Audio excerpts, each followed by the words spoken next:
Hi, everyone. Good afternoon. My name is Faisal Garba. I work in the sociology department at UCT, and I'm very happy to interact with you all today. And I want to talk to you about my discipline. I want to tell you why it is exciting to be a sociologist and to entice you to consider joining us. So the title of my chat with you today is what we do as sociologists. I do not have a slide because I want you to just see a sociologist and interact with one. And so I'm going to cover four main things with you. The first is to explain what sociology is and what we do as sociologists. Secondly, to briefly tell you how we work. I will then go on in the third point to explain what you could do with a sociology degree. You know, if you study sociology, what can you do with it? And then finally, I will try and convince you to consider studying sociology, but in particular, doing sociology at UCT. So let's begin. What is sociology? Sociology really is the study of society, how societies work, how societies develop, how they change from time to time. So a society really is like a living thing, you know, it has different parts and it might begin as a relatively small thing, but it becomes more complex with time. So sociologists are interested in every aspect of social life. So a sociologist, for example, will study why is it that in Cape Town, many young people have access to resources when they have a degree. So why is it that a lot of people go to the taxi rank in Cape Town as opposed to drive their own cars? What has that got to do with access to resources in Cape Town? So in essence, a sociologist is interested in every aspect of social life. But because we have only 24 hours a day, we cannot cover the entirety of social life. So people concentrate or specialize in certain areas where they are interested in. And so in our department, there are a number of areas that my colleagues and I concentrate on. For example, some of my colleagues work on how workers experience their working lives. So how much do people earn? Is the salary that people make able to take care of them? Are workers able to get job satisfaction from what they do, or is there exploitation at work? Others look at gender. How does gender structure social life? Are women relatively underprivileged compared to men? Do women earn the same amount of money as men doing the same job? Do women have the same chances to rise in their careers compared to men? Do women feel safe compared to men? How do we understand this epidemic in the country of violence against women? Others also are interested in the reality that in Cape Town, in South Africa, but in other parts of the world, you have some people that are rich while some people are poor. Is it that the rich work harder than the poor, or there's something about the way society is organized that makes some people rich while others remain poor? Others are interested in the environment.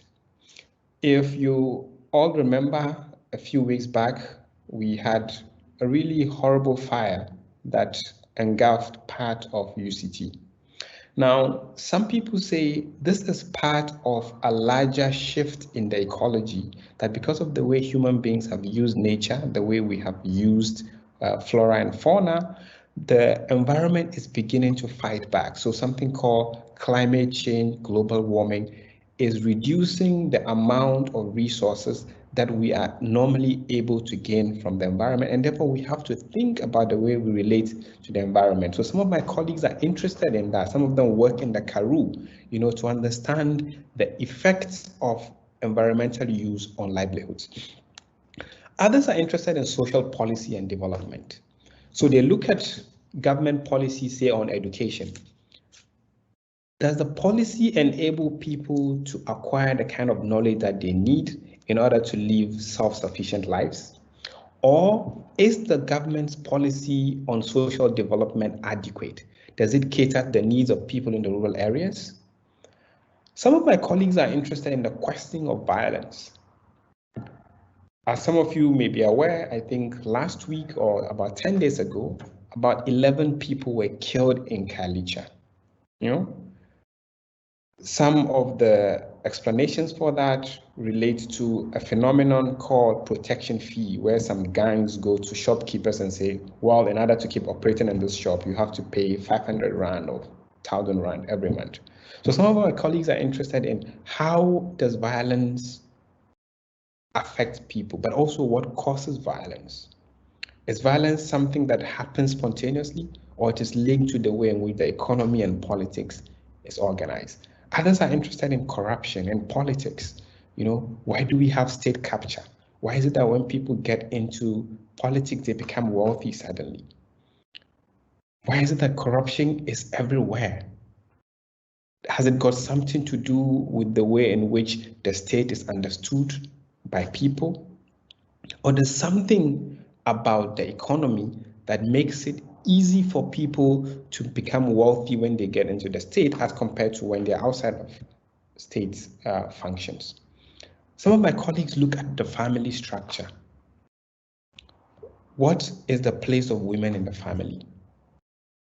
What is the role of children in the family? Is there something different between a nuclear family and an extended family? What about when it comes to inheritance, access to land? How are women treated? What are the rights of women? Others like myself look at migration. If you go to CBD or Kalicha or Langa, you're going to see Ethiopians and Somalis running spaza shops. Why are these people in Cape Town? We try to understand what is it that uprooted them, what made them to leave their places of usual residence and come to Cape Town. What is their relationship with locals? How does xenophobia happen? What can we do to fight xenophobia? Some are interested in knowledge. What is knowledge? Is knowledge simply something that anybody can come up with, or it is something that is housed in a university, or it is something that you can find in the community? So from the range of works that my colleagues are doing, you can see that sociology really covers everything about society. So if you think of it, sociology, society, it is simply the science of society. So in essence, one way to put it is that we are like the doctors of society, right? So a medical doctor takes care of a sick patient. The sociologist is interested in the entire society. We do not necessarily cure the society, but we ask questions about things that society takes for granted. Those things that people do not think about consciously. So if you go to Rondebosch, where UCT is based, you're likely to see a lot of people acting as car guards informally. Some of them might wear aprons, some will not wear aprons. When you park a car, they ask you for some coins. A sociologist will ask the question, but why are these people here? Do they provide some form of safety in that environment? What pushes them towards the road? What is the relationship between these people and the official car guards that are around Rondebosch? So a sociologist brings a critical eye to things that we see as normal in society, right? So sociology, in a sense, is what somebody called C. Wright Mills called the sociological imagination, meaning an ability to think about something which is particular, but in a general term, to say, okay, what is the relationship between those informal car guards in Rondebosch and the distribution of resources in the budget in South Africa? Does it cater for those who are the most downtrodden? Is the distribution of resources reaching them, or it is not reaching them? It is trapped at a certain level in society. So broadly, these are the kinds of things that we try to do in a sociology department.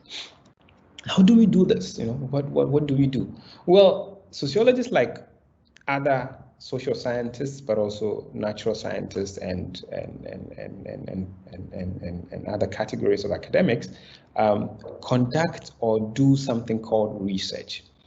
A research is basically an attempt or a process of systematically looking at a phenomenon, something that has happened in society, in order to understand why it happens, to provide some explanation for why it happens. Okay, and there are two broad ways, that we conduct our research. The first is quantitative. Here we are concerned with numbers. So we, for example, want to find out how many people in this webinar, in this presentation, are men and how many people are female. How many of those females are considering sociology? So what we do is we prepare something called a questionnaire, and then we have a number of questions. What about UCT do you like? What about UCT don't you like? How would you rate this webinar presentation? Has this webinar presentation enticed you to join UCT? So we will basically take these questionnaires and give them to you, and we expect you to fill them, or we ask you the questions and fill them. At the end of the day, we collect all the answers, we tabulate them, and then we look at the figures. Then we say, oh no, 10 people who are females want UCT because they think it is relatively safe. They feel they will not get exposed to danger, and so they're going to consider UCT. While 5 people who are males said no, while they might want to consider UCT, they would rather go to UWC because they live closer to UWC, for example. So here we have an impressionistic idea of your views based on numbers, right? So numbers are key in a quantitative kind of study. Another mode of research, or another form of research that we conduct, is what we call qualitative research. A qualitative research basically is one where we are not just interested in the numbers, but we are interested in the meanings that people attach. We're interested in the narratives. We're interested in body language. We're interested in how people speak. And here we do not give questionnaires, but what we do is we go to people, sit down with them, ask them questions. We take notes, or we listen carefully for their body language, for their tone, for the pitch of their voices, because we believe in a qualitative kind of research that the way in which people think about a thing, how they speak about it, is very important in making sense of what they think. Okay, so you can now see the difference between what we call quantitative research and qualitative research. So after we conduct this research, we do something called an analysis, which is we go through it, and then at the end of the day, we write articles in journals, we write books, at times we write for newspapers, so that we can reach a larger audience, people who do not read our journals that are made for specialists, so that we can reach them, for them to understand some of the things that we have written. So 2 years ago, there was an episode of xenophobic violence across South Africa. Some of my colleagues and I wrote an article for the Daily Maverick to explain xenophobia and gender-based violence, how they are linked. Okay, so we wrote it in a newspaper. Now, we could have written it in a journal, but we are interested in reaching a wider audience beyond those that read our kinds of journals. So what can you do with a sociology degree? Let's assume that I am gradually convincing you to do sociology. What can you do with a sociology degree? A number of things, really. So a sociology degree prepares you to have a broad understanding of society. Okay, so in that sense, you are very flexible. You can work in the media, because when you look at an issue, when you look at homelessness, you're able to link homelessness to distribution of resources, to history, to gender, to questions of social psychology and so on. You can work in the government because you can have a broad understanding of how an organization functions, of how organizations and institutions are linked to social structures. You can work for NGOs, you can work for international organizations like the UN, the International Organization for Migration, the World Health Organization, but also sociologists work for trade unions, working with workers to negotiate for better wages, to organize and mobilize in defense of their rights. Sociologists can also be teachers. Sociologists can be political analysts, and so on and so forth. So in a sense, sociology really prepares you to work across society. Because even medicine, there's something called social medicine, where you want to also not just understand the epidemiology, meaning the disease aspect, but the way in which a society is structured and how that relates to medicine. The final thing I want to spend some time talking to you about before I, have a conversation with you, which I think it's really the most important part of it, is why study sociology? Why should you study sociology? The reason why you should study sociology, I think, is multifaceted, but what I want to highlight is that sociology gives you a grounded understanding of life. It makes you understand how connected things are.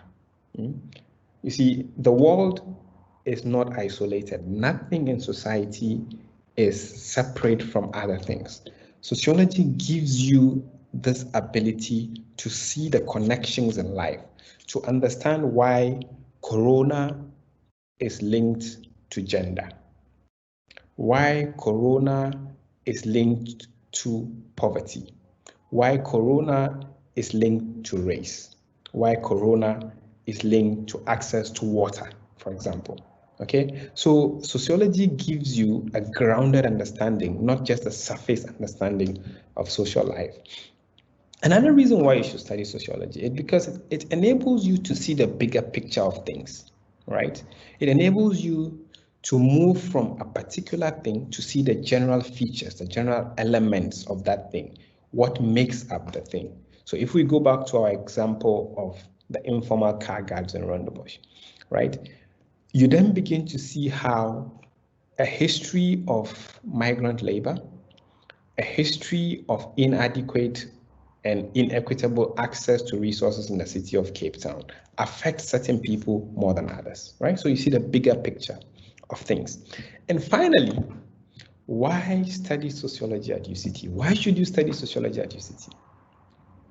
Well, the first thing really is this, that my department, the Department of Sociology at UCT, is one of the leading sociology departments in Africa. We have colleagues who have done incredible amount of work that have shifted the discipline, that have brought new perspectives to bear. Okay, we cover different parts of the world. Some of my colleagues work on Africa, some work on Asia, some work on Europe, right? So sociology at UCT is all encompassing in terms of the areas that we look at, but also the geographical focus of our work. And our student body is very heterogeneous. We have people from all over the world, from Africa, from Europe, from Asia in the department. So in a sense, it is a cosmopolitan space, right? You come to learn sociology, but you also learn about other parts of the world. Our offerings are great. We have something called global studies that enable you to spend time in Germany, in India, in South Africa. We have our development studies stream, which looks at how societies, especially rural areas, are coping with inadequate access to resources and how those could be bettered. We have the industrial sociology stream, which is looking at the conditions of work and labor. We have the theories of development and justice, which is looking at theories of justice and inequality, which is looking at justice in a very grounded way beyond the formal meaning of justice to actually what justice and inequality mean from different theoretical perspectives, and so on and so forth. So sociology at UCT is basically the thing. So consider joining us, and we are ready to have you. So at this stage, I will stop and invite questions. I think we have about 11 to 10 minutes So yeah, if you have any questions, please go ahead on the chat. The question on what job opportunity can a sociologist, think of? Really many. There are loads of job openings. So from, as I said, public service to private sector, so corporations. You have many sociologists working in human resource, in supply chain management, in leadership, because you understand human beings, and in international organizations, as I said earlier on. So sociology simply prepares you to work in every field. There are sociologists working in hospitals, for example, not as medical practitioners, but in administration, because they understand how institutions function. So I hope I've answered that.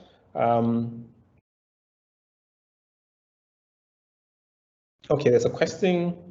What subject do you recommend taking to study sociology at UCT?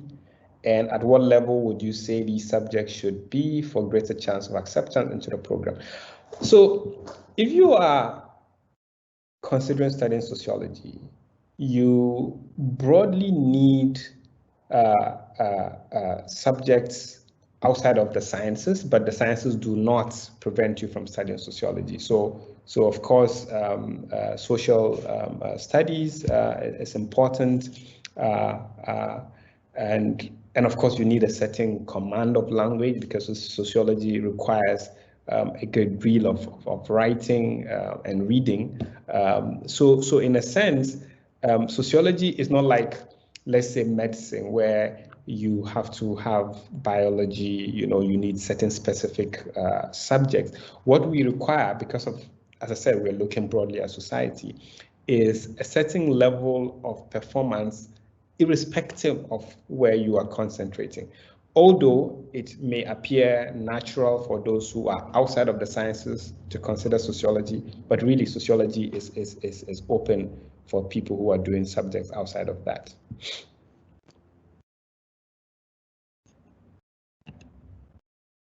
So what are the requirements? I think I've answered that. Yeah, somebody asked what jobs. I think I've answered that as well. What is the difference between sociology and anthropology? Okay, this is a good one. Sociologists and anthropologists like to have this banter, between themselves. Anthropology historically studies, smaller groups, so a village community or a subsect of a society, while sociology is more broad in terms of what it covers. It would cover, say industry, it would cover inequality and so on. So in that respect, the difference between anthropology and sociology was sharper historically, but at the moment you have a lot of connections. There are departments that are called Department of Sociology and Anthropology, for example. Okay. Is sociology helpful for those interested in studying law? Absolutely. I think sociology enables the lawyer to have a firm ground of the law in society. So there's a field in sociology called sociology of law, and I have had students come to study sociology in preparation for law. So what sort of careers? I think I have answered that.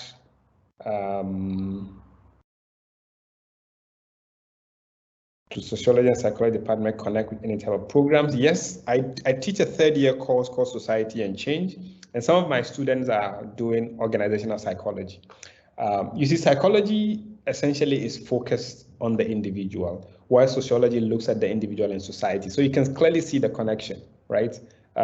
Some people combine psychology and sociology because they think, it gives them a good understanding of society at the individual and at the societal level.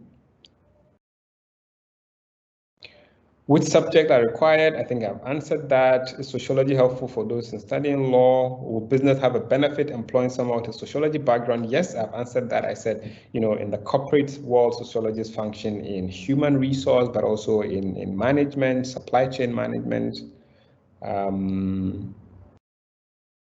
So if one is international student, what are the entry requirements, specifically if one has ICGCE? So our requirements basically are generic in terms of the requirements of the humanities department, you know, where you need performance beyond, say, a credit level. What would you say is the key reason for someone to want to do sociology? Caring for people, wanting solutions, wanting justice. All three, really, all three. So sociology enables you to do all three. It gives you a certain understanding of society, but also people are driven to care for others, to make the world a better place.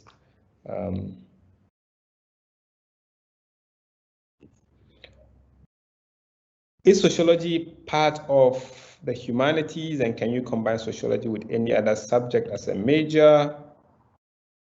Yes, sociology is part of humanities. You know, people do sociology and film and media, for example. Some people do sociology and psychology. Some people do sociology and philosophy. So yes.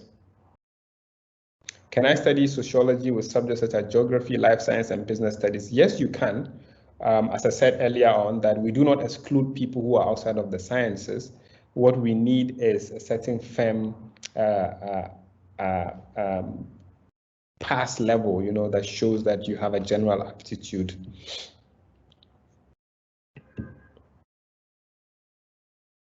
Is sociology helpful for those interested in going into behavioral sciences? Absolutely, because it explains to you the social context in which the individual conduct is shaped, through which it is shaped, rather. Can sociology be linked to law? I've answered that. It's a yes.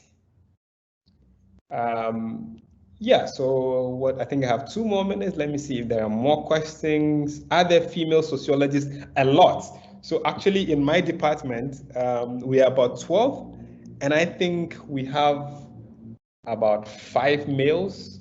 Yes, so my female colleagues are actually in the majority in my department. And most of my students at the postgraduate and undergraduate level are females, so yes. What does the first year course look like? So it's an introduction to sociology, basically. And we have one part called Introduction to Sociology and another part called Individual and Society. Thank you very much. My time is up. You can send me emails on faisal.garbamohammed@uct.ac.za if you have further questions. Thanks. Bye-bye.